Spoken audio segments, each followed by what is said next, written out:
Hi అండి అందరికీ. So నా ఛానల్ చూసే వాళ్ళంతా లైక్ చేసి షేర్ చేసి సబ్స్క్రైబ్ చేయడం మర్చిపోద్దు. సో చాలా ఫేస్ ప్యాక్స్ చూసారు కదా, నేను ఫేస్కి అప్లై చేయడం చాలా మంచి ఫేస్ ప్యాక్స్ అండి.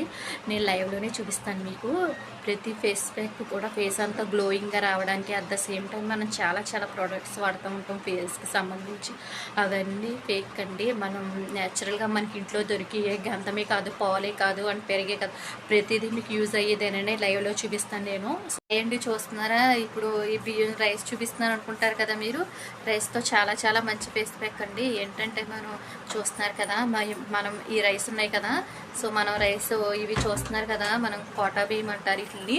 ఈ రైస్ని మనం కడుగుతాం కదండి, కడిగిన బియ్యం సారీ మనం కడిగిన నానబెట్టుకునండి 1 అవర్. ఆ నీళ్లు మనం ఫేస్ ప్యాక్ కింద యూజ్ చేసామంటే చాలా బాగుంటుందండి. ఫేస్ చాలా గ్లోయింగ్గా ఉంటుంది.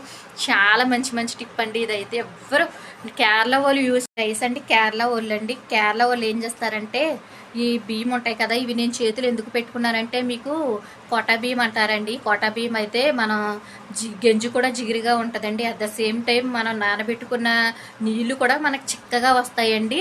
సో సన్న బియ్యం అయితే మనకు అంత చిక్కగా రాదు. అందుకే మీకు చూపిస్తున్నాను లైవ్లో. ఆ నానబెట్టిన 1 అవర్ నానబెట్టిన నీళ్లు మనం ఫేస్ ప్యాక్ దూది సహాయంతో అది ఫేస్ ప్యాక్ కింద యూజ్ చేసామంటే ఫేస్ చాలా గ్లోయింగ్గా ఉంటుందండి. లైవ్లో మీరే కేరళ వాళ్ళు కూడానండి, మన హెయిర్ ప్రాబ్లం, చాలా మంది హెయిర్ ప్రాబ్లం ఉండి హెయిర్ అంతా ఊడిపోతూ ఉంటుంది కదా, అటువంటి వాళ్ళు కూడా బాగా యూజ్ చేయొచ్చండి. రైసు నానబెట్టిన రైస్ వాటర్ ఉంటుంది కదండి, ఆ వాటర్ మనం తలంతా అప్లై చేసుకోవాలండి. మనం నీళ్ళంతా కూడా మన షాంపూ అయినా సరే, కుంకుడికైనా సరే దాంట్లో వేసుకుని మనం రుద్దుకున్నట్టుంటే హెయిర్ అనేది గమ్ముని ఊడదండి. మన హెయిర్ ప్రాబ్లం చాలా వరకు తగ్గుతుందండి.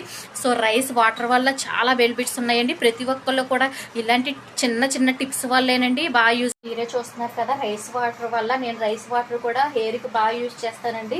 ఇది వరకు అయితే నా హెయిర్ చాలా బాగా ఊడిపోయేది.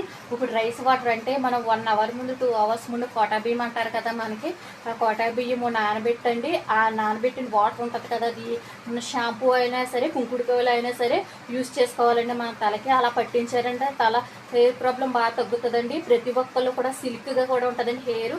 సో బియ్యం వల్ల కూడా చాలా ఉపయోగాలు ఉన్నాయి ఫేస్కే కదండి. సో నా హెయిర్ చూసారు కదండి, చాలా సిల్కీగా ఉంది.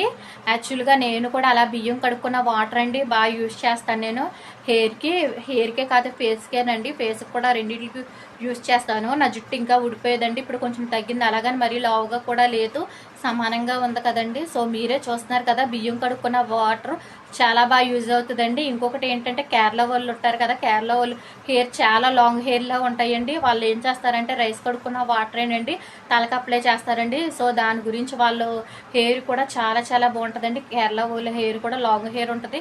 అలాగే మన హెయిర్ చూస్తున్నారు కదా, చాలా సిల్కీగా ఉంటుందండి. ఎందుకంటే బియ్యం కడిగిన వాటర్ అంత మంచి ప్రోడక్ట్లా పనిచేస్తుంది. ఇది మనకి దీనికన్నా మించిన టిప్ ఏది ఉండదండి. చాలా మంచిదండి. అలాగే మనం తాగడం వల్ల మనకి ఒంట్లో ఉన్న వేడిని కూడా తగ్గించదండి బియ్యం కడిగిన నీళ్ళు. అలాగే గంజి తాగడం వల్ల కూడా చలవ చేస్తుందండి. సో మనకి చాలా మంచి టిప్లు అండి. మన రైస్ వల్ల